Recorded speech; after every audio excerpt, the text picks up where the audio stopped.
Look at the clock right now. It is probably late. Maybe it is 11:30 at night. Maybe it is midnight. Or perhaps it is somewhere around 2 in the morning, and the rest of the world has been asleep for hours. Your eyes are heavy, your body is physically exhausted, and you know perfectly well that you have to wake up early tomorrow. You know exactly how terrible you are going to feel when that alarm goes off. You know you are going to regret this in the morning. And yet, you do not go to sleep. Instead, you lie there in the dark.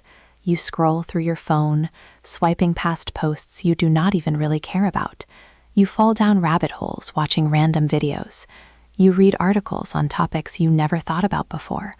Or maybe you just sit there, staring at the ceiling, wrapped in the absolute silence of the house.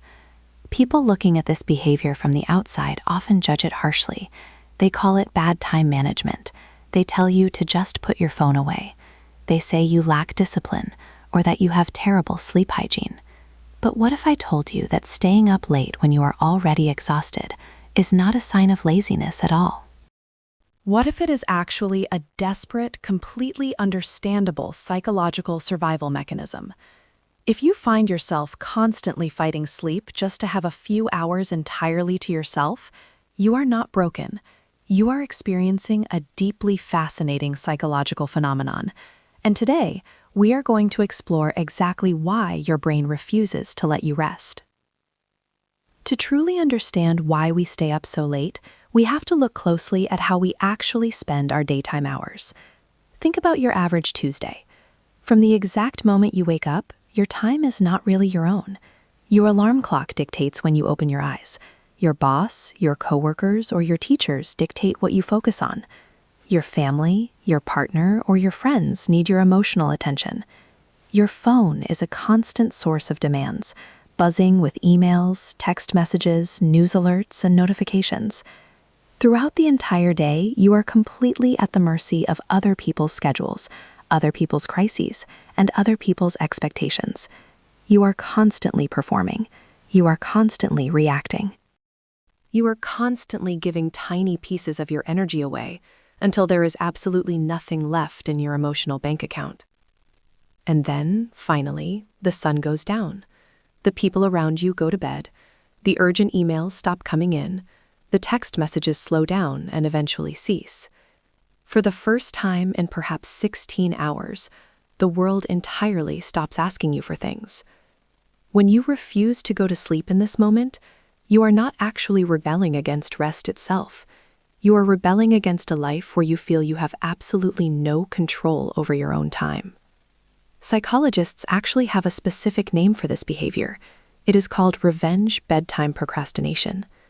The concept originally gained popularity in China, where it was used to describe young professionals who worked such brutally long, demanding hours that the only way they could experience any sense of personal freedom was to steal that time away from their sleep. It is a psychological retaliation. It is your brain's way of saying, I did not get to live my own life today, so I am going to refuse to sleep until I get some time that belongs exclusively to me. You are quite literally taking revenge on your stressful daytime hours by sacrificing your peaceful nighttime hours. But why is this specific phenomenon so incredibly common among quiet people, introverts, and highly sensitive individuals? If you are an introvert, the modern world is naturally overstimulating by default. For an extrovert, interacting with people, navigating busy environments, and dealing with daytime chaos can actually give them energy. But for you, every single conversation, every loud noise, every bright light, and every social obligation acts as a direct withdrawal from your internal battery. By the time the evening finally arrives, your social battery is not just at zero, it is completely in the negative. You do not just want alone time, you psychologically and physically need alone time to process your racing thoughts and return to your baseline emotional state. The middle of the night provides something magical that the daytime never can. It provides a zero-demand environment. In the middle of the night, there is absolutely no expectation for you to be productive. You do not have to be a good employee. You do not have to be an attentive partner. You do not have to be an entertaining friend. You can simply exist. The darkness acts like a heavy, protective blanket against the demands of society. It is the only time the world feels quiet enough for you to actually hear your own thoughts without interruption.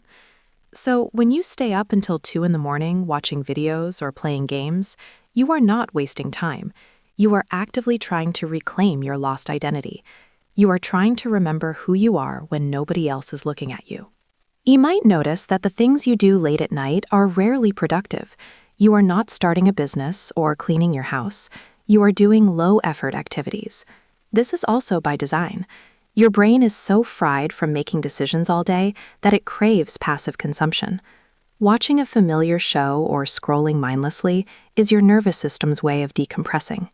It is the mental equivalent of taking a deep breath and finally letting your shoulders drop. But as you already know deep down, this coping mechanism comes with a very heavy price tag.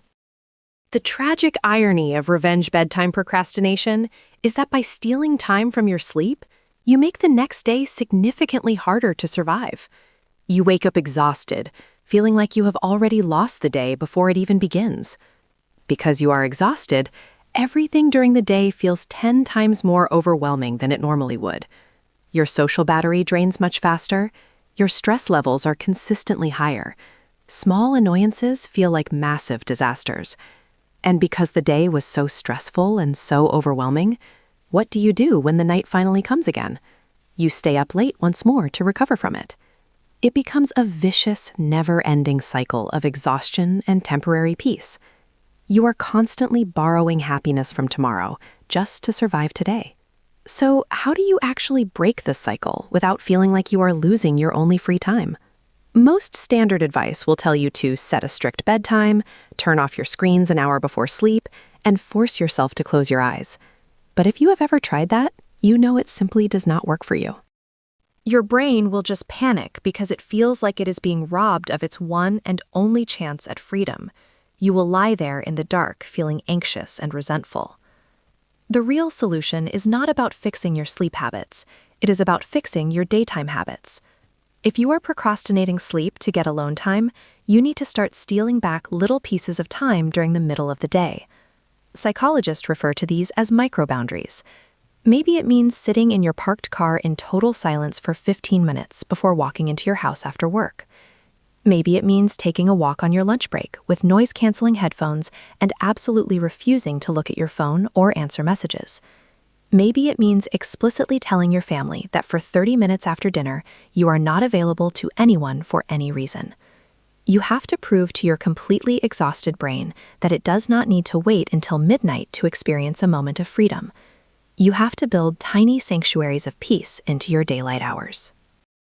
Tonight, when you find yourself staring at a glowing screen at 1 in the morning, fighting the heavy feeling in your eyes, I want you to stop feeling guilty about it. Do not beat yourself up for lacking discipline. Do not call yourself lazy. Instead, have a little bit of deep compassion for yourself. Recognize that you are just a person who worked incredibly hard today, who gave a massive amount of energy to the world, and who just wants a quiet, safe moment entirely to themselves. You are not broken. You are just hungry for peace.